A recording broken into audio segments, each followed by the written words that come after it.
Bueno, hola a todos, ¿cómo están? Vamos a empezar a hablar hoy sobre el sistema endocrino.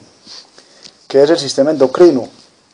Hablamos de sistema endocrino cuando nos referimos a una serie de glándulas o, o medios de control hormonal en nuestro cuerpo.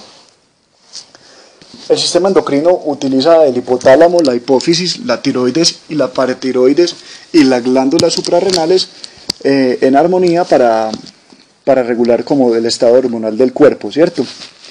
Entonces, el hipotálamo, ¿qué es el hipotálamo? Como ustedes bien han estudiado en anatomía, el hipotálamo, ¿dónde se encuentra? En la región del diencéfalo, ¿cierto? ¿Cierto? Ahí vamos a ver el hipotálamo. Listo, ahí tenemos nuestro hipotálamo. El hipotálamo tiene dos cosas muy importantes en este sistema endocrino. Tiene unos núcleos, tiene varios núcleos, pero vamos a hablar de dos muy importantes en este sistema endocrino. Vamos a hablar de los núcleos paraventriculares del hipotálamo, que van a mandar unas proyecciones hacia abajo, que son estos. Y vamos a hablar de unos núcleos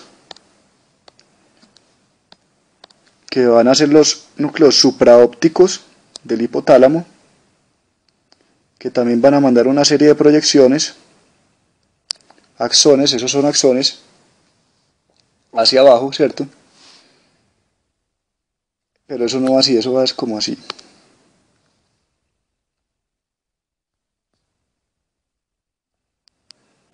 ¿Cierto? El supraóptico va a mandar una serie de axones acá, y a donde llegan esos axones ya había otra masita de células acá. ¿Qué es todo esto que acabo de dibujar? Como bien lo adivinaron, es la hipófisis. Esto es nuestra hipófisis.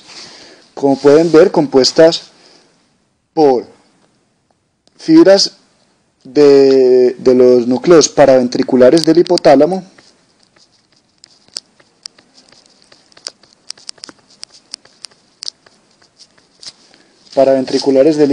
que son las fibras naranjaditas que tengo ahí.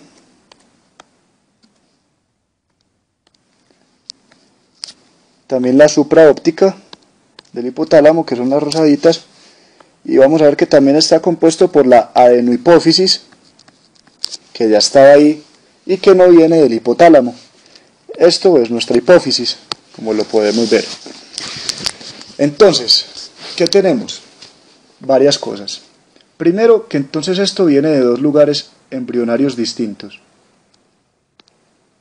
Una viene del hipotálamo y otra de restos de la membrana de Rathke de cuando éramos embriones, ¿cierto? Entonces, esta de mi hipófisis son restos de la membrana de Rathke de cuando éramos embriones, pero eso no nos importa porque vamos a ver unas funciones más que todo en este video. Entonces, vamos a hablar de las paraventriculares, de las fibras paraventriculares del hipotálamo que se proyectan hacia la hipófisis, ¿cierto? Estas producen más que todo oxitocina. ¿Y para qué nos sirve la oxitocina? Para muchas cosas. Entre ellas, para que cuando la mamá, las mujeres tengan un bebecito y necesiten darle comida a ese bebecito, puedan producir esa leche porque la glándula se estripa, ¿cierto? Entonces, la oxitocina estimula el mioepitelio de la glándula mamaria, ¿cierto? Para que salga la leche. ¿Qué más hace? Cuando una señora está a punto de tener al bebé y ya está que se sale ese niño de ahí, coge la oxitocina y estimula el útero. Y como el útero es demasiado sensible durante el embarazo, aproximadamente 200 veces más sensible que en condiciones normales a la oxitocina, este útero se va a contraer.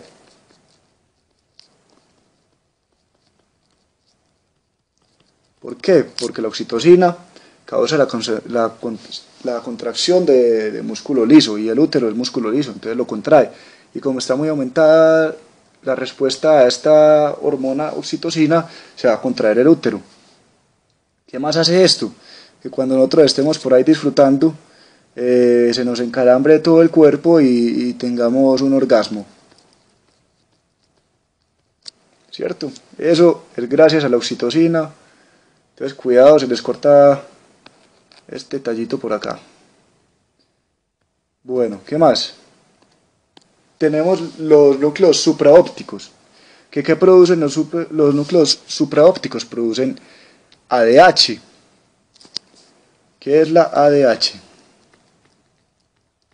La ADH es la hormona antidiurética. Esta hormona antidiurética es la que permite que nosotros no nos deshidratemos, que nosotros tengamos niveles de agua en el cuerpo, que controlemos los niveles de agua en el cuerpo. Entonces, ella actúa de distintas maneras y es la que va a mantener los niveles, las concentraciones de agua corporales. ¿Qué va a hacer la ADH también? Por ahora eso, ¿cierto? Manejar también los niveles de sodio. ¿Cierto? Más o menos. Bueno. Entonces ahí vimos lo fácil. La vía magnicelular, o sea, la vía que viene del hipotálamo hacia la parte posterior de la hipófisis. O sea que acabamos de ver la pars nervosa de la hipófisis.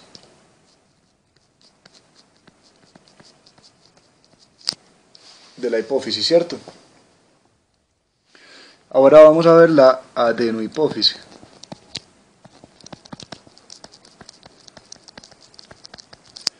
La adenohipófisis es esa bolita roja que tenemos ahí, pero entonces como para fines prácticos vamos a dibujarla más grande por acá arriba. Dibujemos más grande esa adenohipófisis, ¿cierto? Aunque en realidad todo eso va junto, pero bueno. La adenohipófisis. En la adenohipófisis tenemos dos tipos de células, unas células basófilas y unas células eosinófilas. Basófilas son las que se tiñen de azul y las eosinófilas son las que se tiñen de rosado cuando les damos una coloración de hematoxilina eosina, que es lo que se usa en las prácticas histológicas, ¿cierto? Pero entre las basófilas vamos a tener otras células también, la hormona adrenocorticotrópica, vamos a tener también la hormona estimulante de la tiroides, vamos a tener también la hormona estimulante de los folículos y vamos a tener la hormona luteinizante. Todas estas hormonas van a actuar sobre órganos diana que van a su vez a liberar otras hormonas distintas, pero lo explicamos después. Por ahora sepan que las basófilas liberan ACTH, TSH, FSH y LH, las basófilas, ¿cierto? Y las acidófilas, que son estas rosadas, están encargadas de la hormona de crecimiento y están encargadas de la prolactina.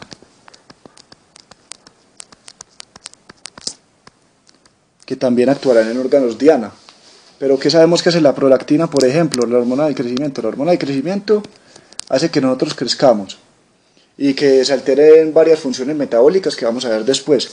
Y la prolactina lo que hace es que hace que haya producción de leche, pues producción de leche en la glándula mamaria, ¿cierto? Entonces tenemos las hormonas que produce nuestro sistema, la primera parte de nuestro sistema endocrino. Pero entonces vamos a ver varias cosas, que es que ahí no se acaba nuestro sistema endocrino, ahí apenas vamos en hipófisis, ¿cierto? Pero ¿qué pasa después de la hipófisis? Vamos a ver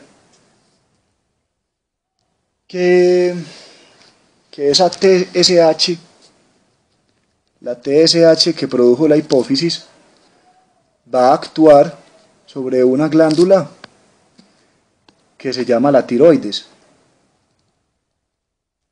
Esta es nuestra glándula tiroides y queda en la región del cuello. Como pueden ver, tiene un lóbulo derecho, un lóbulo izquierdo y un istmo, ¿cierto?, que conecta los dos lóbulos. Esta TSH va a estimular a la tiroides para que produzca una hormona que se llama T4 o también puede ser T3, ¿cierto? Pero ¿cómo produce esta hormona? Muy fácil. Vamos a ver que la tiroides está compuesta por una serie de folículos tiroideos, ¿cierto?, compuestos así. Entonces este es el centro y estas son varias células, varias células, su núcleo. Ahí está el núcleo de cada célula, ¿cierto? Esas células negras se llaman células foliculares. Y eso de la mitad, rosado, se llama coloide. Y estas células de los lados se llaman células paraforiculares.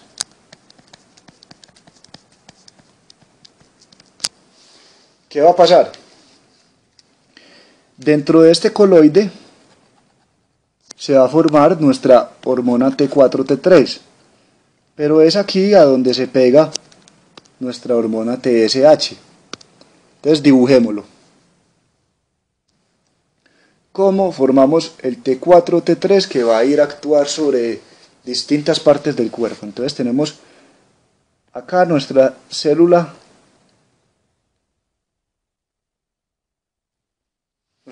folicular, muy feita. Acá tenemos a la sangre y acá tenemos el coloide, ¿cierto? Tenemos este espacio a este lado. Vamos a hacerlo como si estuviera así de lado. Entonces, por el lado de la sangre va a haber un receptor de membrana acoplado a proteína G, que es este de acá, con 7 subunidades, ¿cierto?, acoplado a proteína G. Cuando llega la TSH y se pega a este receptor, activa una serie de reacciones por medio de la adenilato ciclasa, la fosfolipasa C, ¿cierto?, que la fosfolipasa C va a soltar diacilglicerol y IP3. Este IP3 va a aumentar las concentraciones de calcio, ¿cierto? Y esta adenilato ciclasa va a activar a una proteína quinasa, ¿cierto?, que va a ir al núcleo, que es este de acá, y va a activar a la CREB y un montón de cosas, y va a hacer que en ese núcleo se empiecen a transcribir unos genes. Se van a transcribir unos genes, ¿cierto? ¿Qué genes se van a transcribir? Unos genes para que se empiecen a presentar en la membrana de esta célula unos receptores. Acá va a haber un receptor que en realidad es un canal iónico de sodio, yodo. Entonces cuando se activa esos genes para transcribir esta cosa, entra yodo a la célula. Entra yodo a la célula. En esta membrana de acá